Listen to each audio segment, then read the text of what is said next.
Hello, good day everyone. My name is Wilfredo Ramirez Jr. and today I am going to discuss all about teaching students with emotional behavior disorder 2, which is the evidence-based instructional procedures. Meaningful instruction is a critical component of successful programs for students with emotional and behavior disorders or EBD. However, teachers of students with EBD spend less time on active academic instruction and their students engage in lower rates of academic behavior than do teachers and students in general education. That is why students with emotional and behavior disorders or EPD struggle in school, perhaps more so than any other group of students. So, an examination of evidence-based instructional procedures can help teachers design and deliver effective lessons for students with EBD.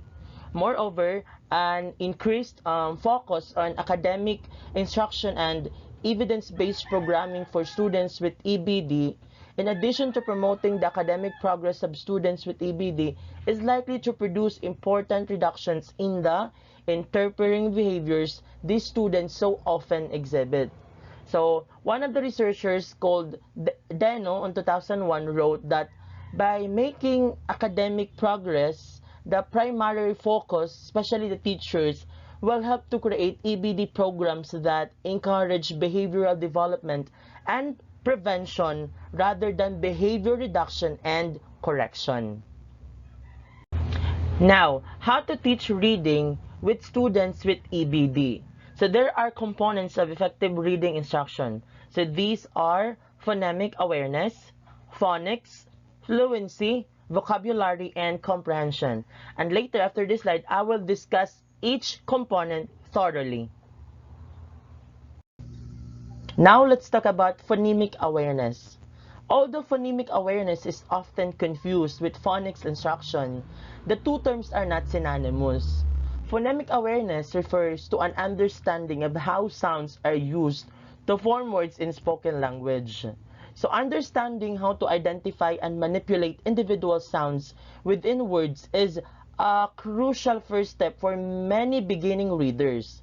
So in fact, phonemic awareness and letter knowledge are the two best predictors of how well children will learn to read in the first 2 years of instruction. So Goldsworth in 2023 argued that students must increase phonemic awareness by being explicitly taught at three levels: the word, syllable, and sound. He also added that phonemic awareness can be taught, so particularly to students who are traditionally underserved, such as low-income, inner-city students, and of course, those who are underprivileged. So he also stated that for additional instruction activities and the list of resources appropriate for use in phonological awareness training. Now I'm showing you a table on explicitly teaching phonemic awareness, its level, goal, and sample strategies. So let's start with word. So the goal here is to recognize that sentences are composed of a word or words. So here are the sample strategies. Students can count the number of words seen in written sentences or heard in orally presented sentences. Like for example, this one, from recognize until words. You let them count how many words they can see or they have heard while reading the sentences. So next, they can also use magnetic poetry. So students can creatively rearrange words to make sentences and stories. So it is also important to provide stories that are familiar to them. So students also can use the cloze procedure, C-L-O-Z-E, the cloze procedure, which takes a passage and systematically blanks words, for example, every fourth word, to practice completing meaningful sentences with appropriate words. For example here, recognize that sentences are composed of a word or words. So you can make the third word sentences um, missing, or you will put a blank line there and they will fill in it. Next is syllable. The next level is syllable. So the goal is to recognize that words are made of a syllable or syllables. So here are the sample strategies. So students can count or tap the number of syllables in each word. For example, using compound words, students can rearrange the compound words to make and illustrate funny nonsense words or non-words. For example, pigtail. Or di, ano matira maging answer, they can say tail pig, which is not correct. Pero you consider them, at least they know how to count the syllables on that word. So, given two possible components, students can determine which of the three possible compound words that are not real. For example, the root word is pig. So, they're going to fill in the missing word. So, the choices are tail, and pen, and nose. So, they will choose which is the correct word that will be formed to be a compound word. Like, is it pigtail, pig pen, or pig nose? Or, sa tapping naman, you can do that. Like, for example, recognize. You let them tap them like recognize. So they know that recognize is a word that has 3 syllables. Next is sound. The next level is sound. The goal is to recognize that syllables have onset and rhyme and can be divided into a phoneme or phonemes. So here, students can play alphabet words. So here, identifying a word ending such as R and moving through the alphabet. For example, bear, care, and dare. So categorize which words are viable, nonsense, or simply just too hard to pronounce. So the book that Ma'am Irish provided, they give an example of book. So like using a book like Dr. Seuss ABC, so an amazing alphabet books, students can see similarities in onset. For example, extensive alliteration for each letter of the alphabet. So students can create activity sheets for their peers, like asking the question, does this rhyme with that? Or encourage students to challenge their peers with top queries using words such as cough, duff, and pluff. Or they can use also diphthongs, or yes, diphthongs. So here, let us be reminded that in order to read, let the students with EBD know that a symbol has sound. And if you produce sound, it can create word. And if you create words, you can create sentences. And if you create sentences, you can create paragraphs. So there is a process, systematic process. Now let's proceed to phonics. So phonics is an understanding of the system by which symbols represent those sounds in the alphabetic writing system.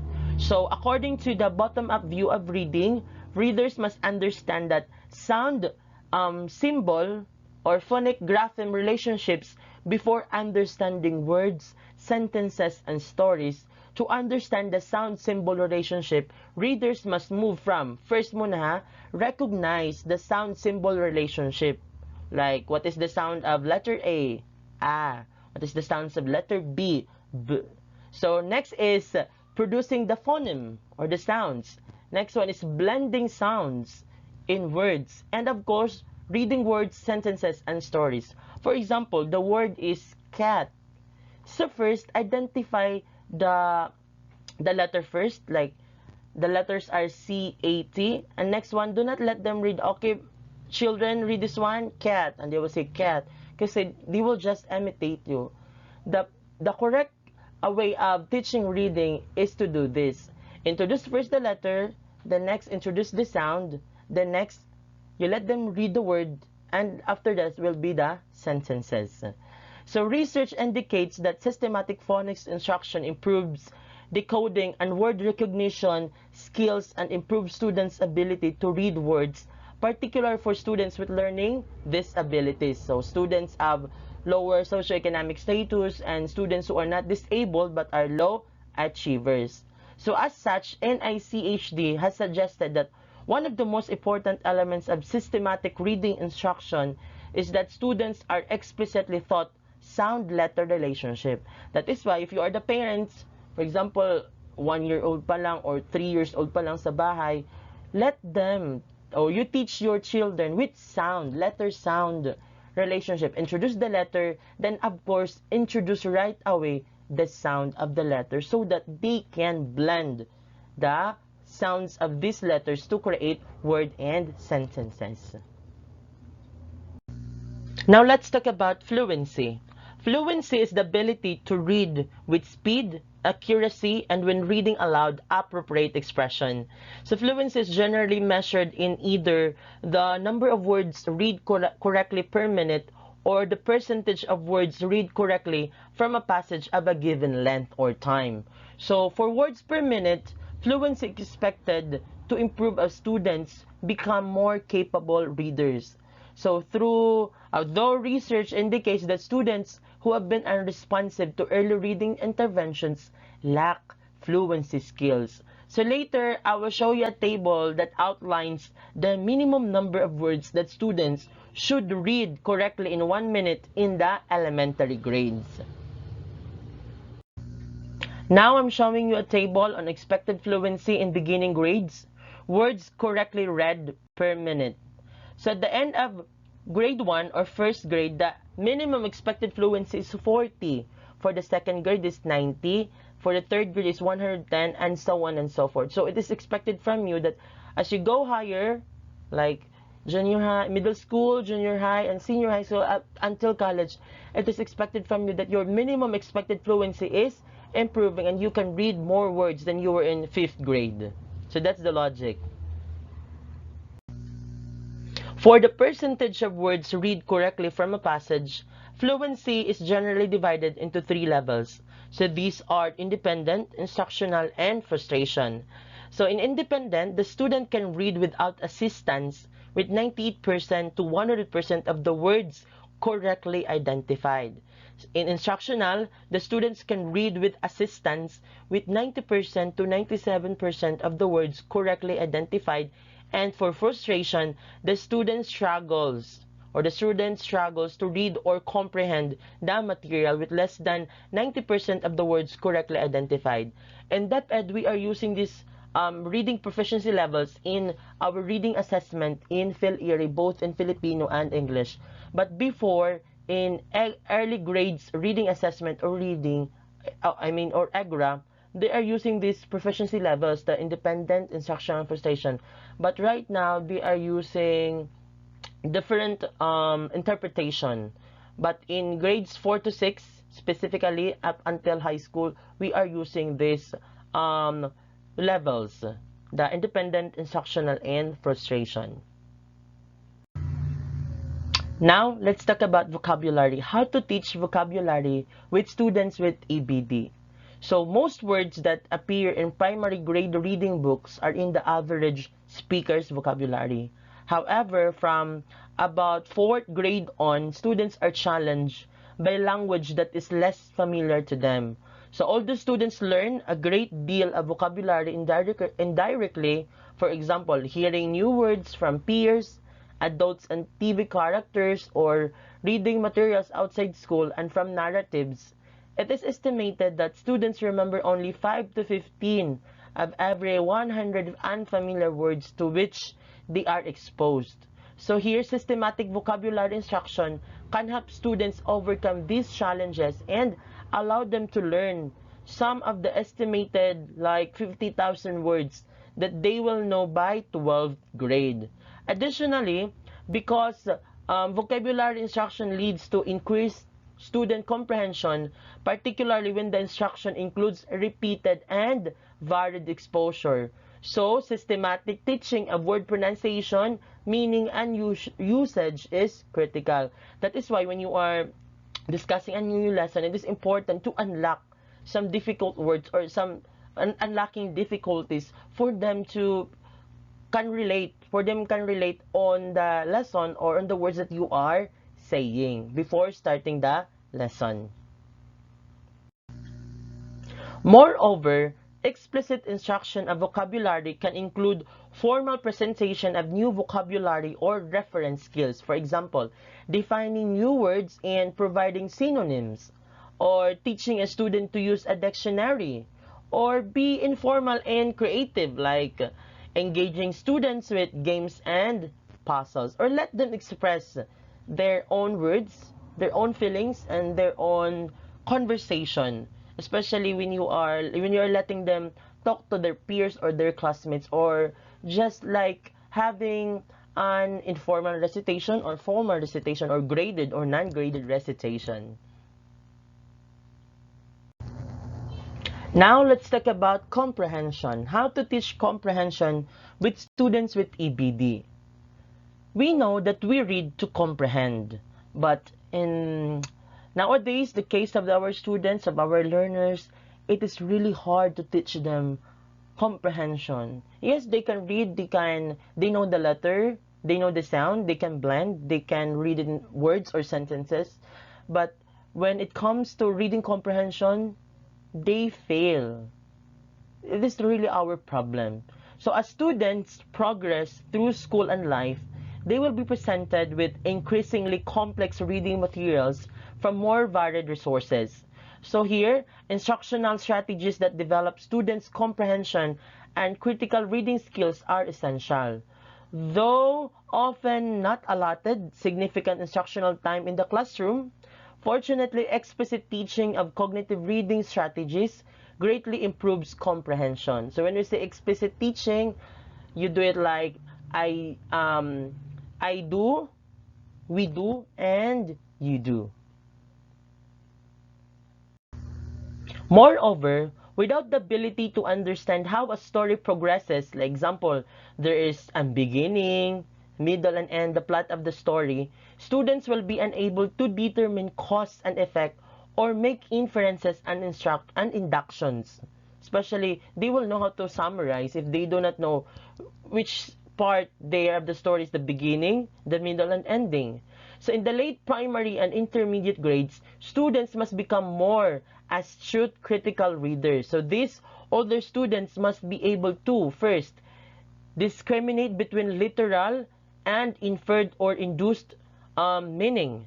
Second, determine the trustworthiness of an author or source, or particularly in the age of electronic publishing and the internet. So let us teach them how to be critical readers, how to be critical learners. They know how to choose a specific reading materials that are suitable to them. Let us teach them that way. Now we're done with teaching reading with EBD students.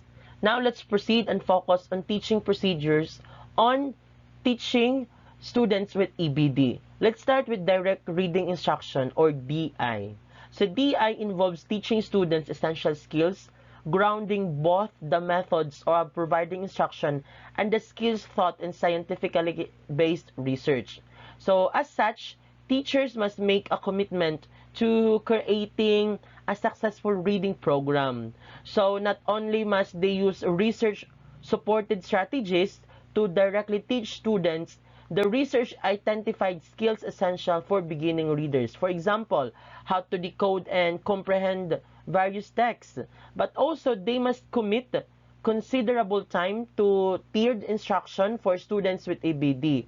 So researchers found out that second grade students with reading and behavior problems improved their fluency because they received explicitly vocabulary practices with choral and partner reading for 45 minutes a day, 4 days per week, as part of their primary reading program. So this instruction was in addition to the whole class phonemic awareness and phonics instruction they received for 30 minutes a day, 4 days per week. Next teaching procedures is peer-assisted learning strategies, or PALS. So peer tutoring refers to instructional strategies in which students are taught by their teachers to tutor their fellow students, or just like in my class, we call them little teacher. So in a research conducted by Greenwood and Hall and his colleagues, they conducted systematic investigations of a peer tutoring strategy that they referred to as class-wide peer tutoring. So, in class-wide peer tutoring systems, the students tutor each other using a highly structured tutoring procedure. So, class-wide peer tutoring has been used successfully with a wide variety of students in a number of different settings to teach many different skills. So the pulse reading session also consists of 3 different activities. We have partner reading, paragraph shrinking, and prediction relay. So these are the 3 reading activities in peer-assisted learning strategies, or PALS. First is partner reading. In partner reading, the higher functioning reader in the peer tutoring pair begins reading first. He or she reads about or read aloud from the chosen text for 5 minutes. So the lower performing reader then reads the same text for 5 minutes. So the lower performing reader in the pair sequences the major events from what has been read. Second is paragraph shrinking. In paragraph shrinking, the higher performing reader continues to read the new text in the story for 5 minutes. He or she stops after each paragraph to summarize the paragraph. So the lower performing student then continues to read the story for the next 5 minutes or stopping after each paragraph to summarize. Lastly is the prediction relay. In prediction relay, the higher performing reader makes a prediction, or he reads a half page or full page of text aloud and then stops to check the accuracy of the prediction. He or she then predicts what will happen on the next half page and continues reading. So this takes 5 minutes, and the lower performing students repeats this sequence. Now let's focus on teaching writing to students with EBD. Written expression, which refers to text that a student composes, is one of the many skills deficiencies of students with disabilities. Clearly, the ability to write is an important life skill.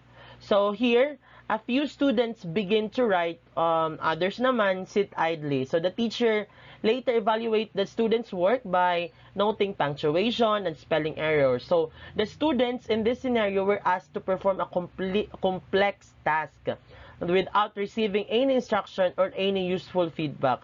Unfortunately, this scenario seems to represent the method of teaching writing in too many classrooms for students with disabilities.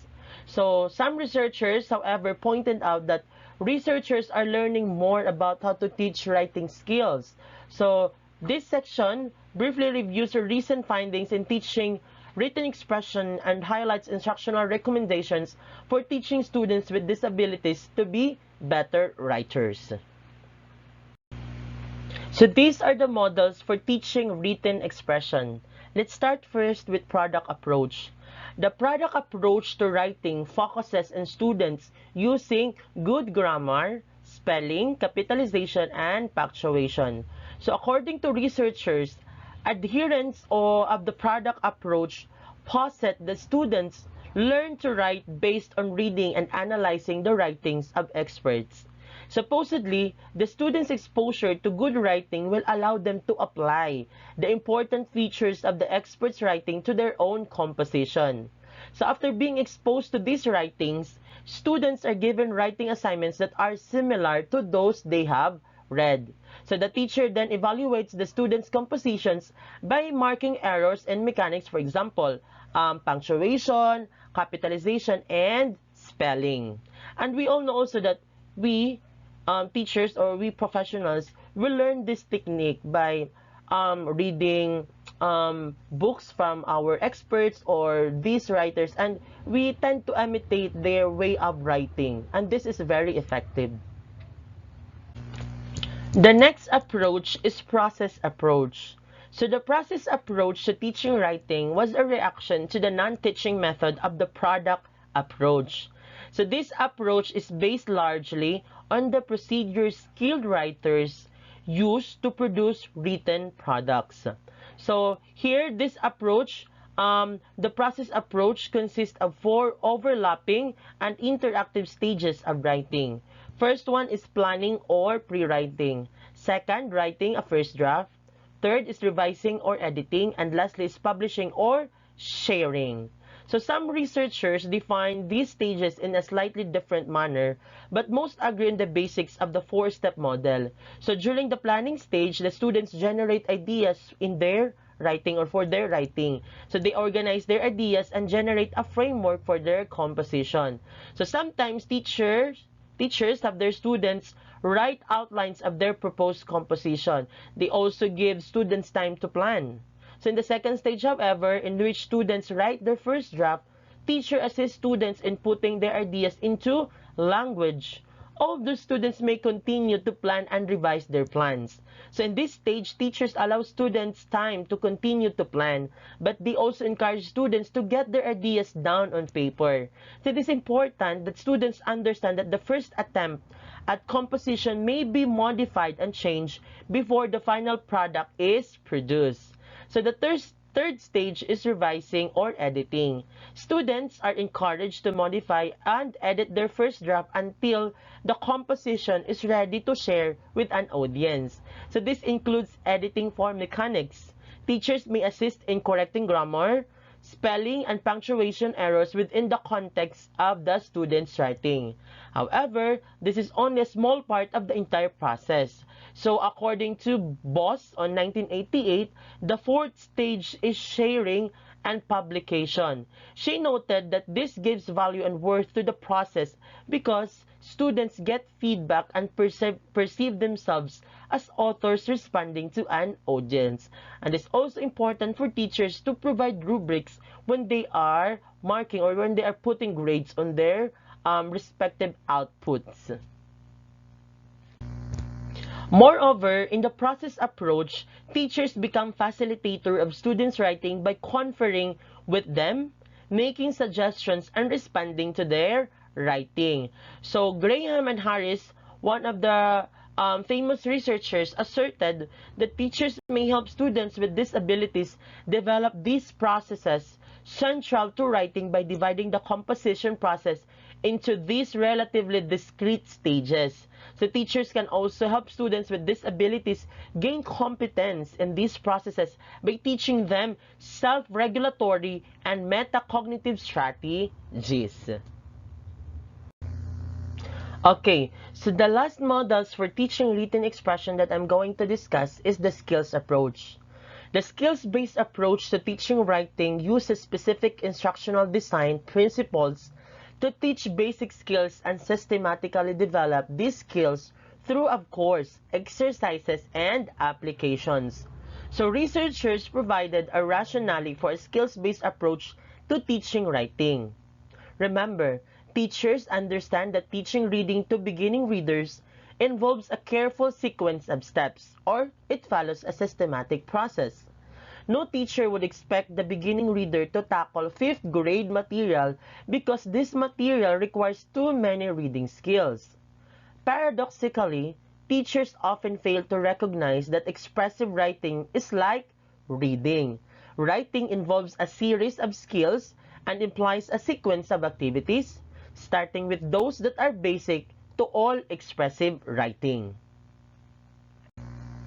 Now, these are the reminders that the teacher must remember in teaching procedures in teaching writing with EBD students. First, avoid instructional practices that do not improve students' writing performance. Second, always allocate time for writing instruction. Third one, create an atmosphere conducive to writing. And of course, lastly, teach writing directly. Now, I'm presenting to you a table on the different types of peer-mediated interventions. So as you can see, we have here the intervention, its description, and its evidence-based if it is good for elementary and secondary. Let's have a class-wide peer tutoring or CWPT. So I already mentioned this one on my previous slide. So here, the entire class simultaneously participates in tutoring dyads. So it is also good in secondary, but also you can apply naman it in elementary, especially in 5th or 6th grade. We also have here cooperative learning, cross-age tutoring, and peer tutoring. So here's the most common one, the peer tutoring. The description is that students who need remedial support are paired with select tutors or perhaps highly skilled peers or peers also in need of remedial work or cross-aid tutors. So you can also do this peer tutoring to different kinds of subjects, especially in math, reading, in language, or in other subject areas. So it is also good in elementary, both in elementary and secondary.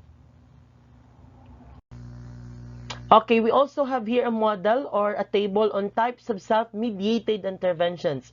So the following interventions are self-monitoring, self-evaluation, self-instruction, goal setting, and strategy instruction. So you can see here the table on the last part, the evidence-based.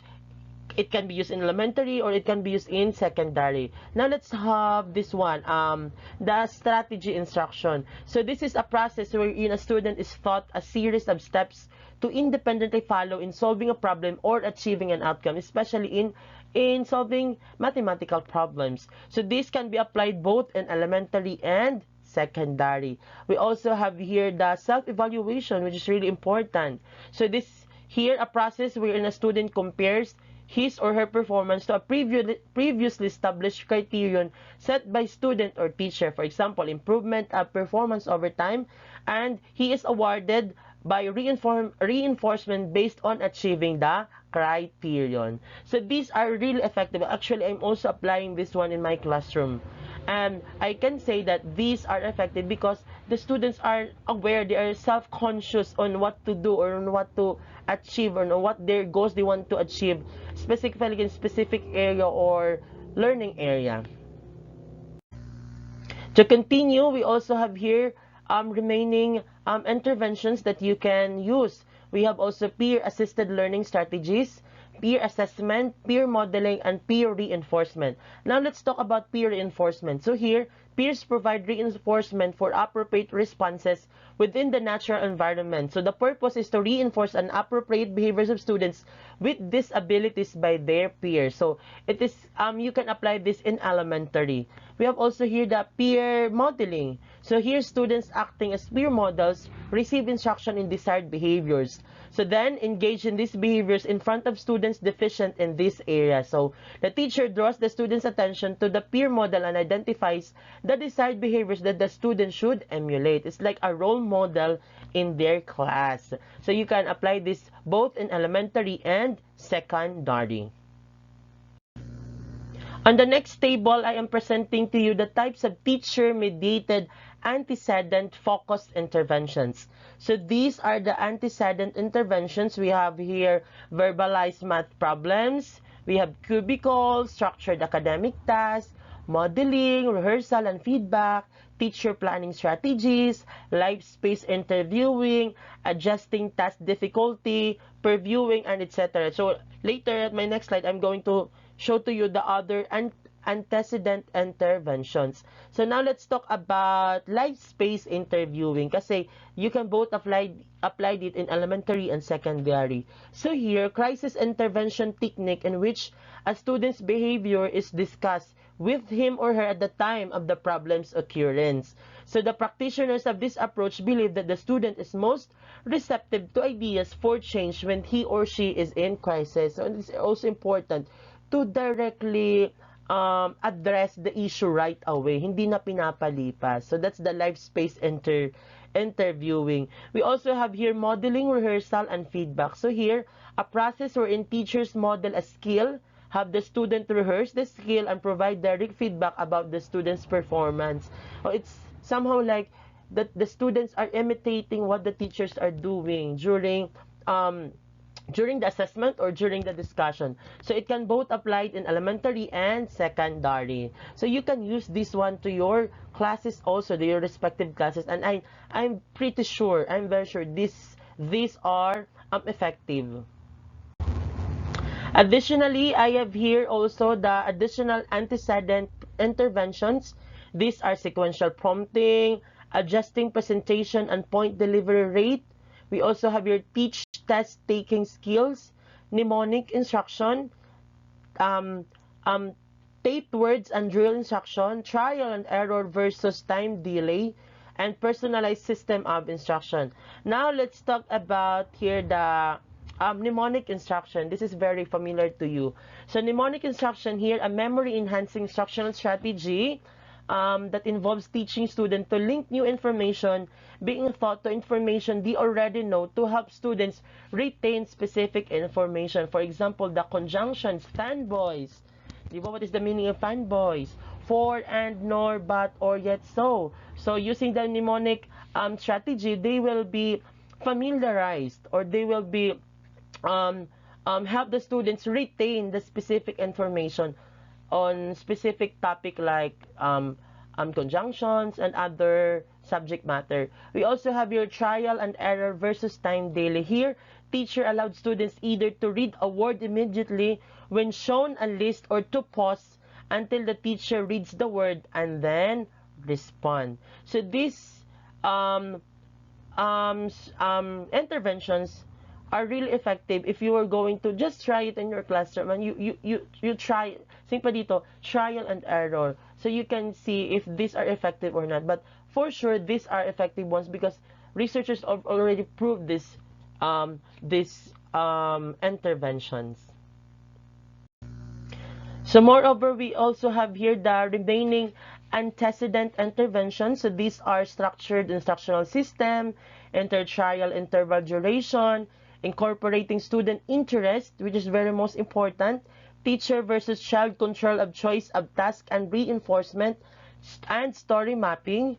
We also have our choice making opportunities and individual curricular modification. So here, let's talk about here incorporating student interest. So teachers consider student interest in development and content of lessons. So this is applicable in elementary, especially elementary pupils are their attentions are really short span. So you need to integrate their interest in your lesson so that they will stay with you the whole duration of your lesson, and you will not be bothered in addressing their misbehaviors because they are interested in the topic.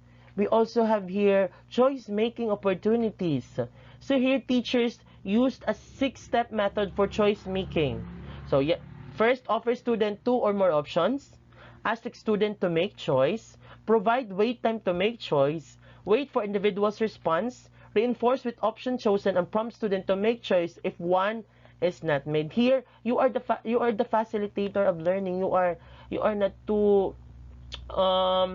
controlling. You are not too controlling with the class. You let your student decide, especially in making activities or providing activities. So you let your you give opportunities to your students to make choice, and later in their lives they will learn to really make their own choice by their own. And this is really important to let them realize that skill. Okay, so before I end my discussion, allow me to share my chapter summary for this topic. Meaningful instruction is a critical component of successful programs for students with EBD.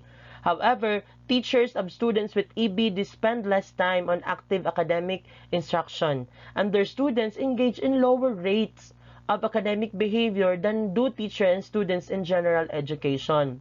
In fact, classrooms for students with EBD have been described as consisting of an impoverished academic program with a limited and ineffective set of teaching strategies. So a major reason there is such a limited focus on academics in the field of educating students with EBD is the inadequate research on academic instruction of these students. So I hope this chapter examined the available research based in teaching reading, writing, mathematics, and study skills. Thank you so much, everyone, for listening, and I hope you learned a 1 or 2 from my report. And God bless everyone, and happy holidays.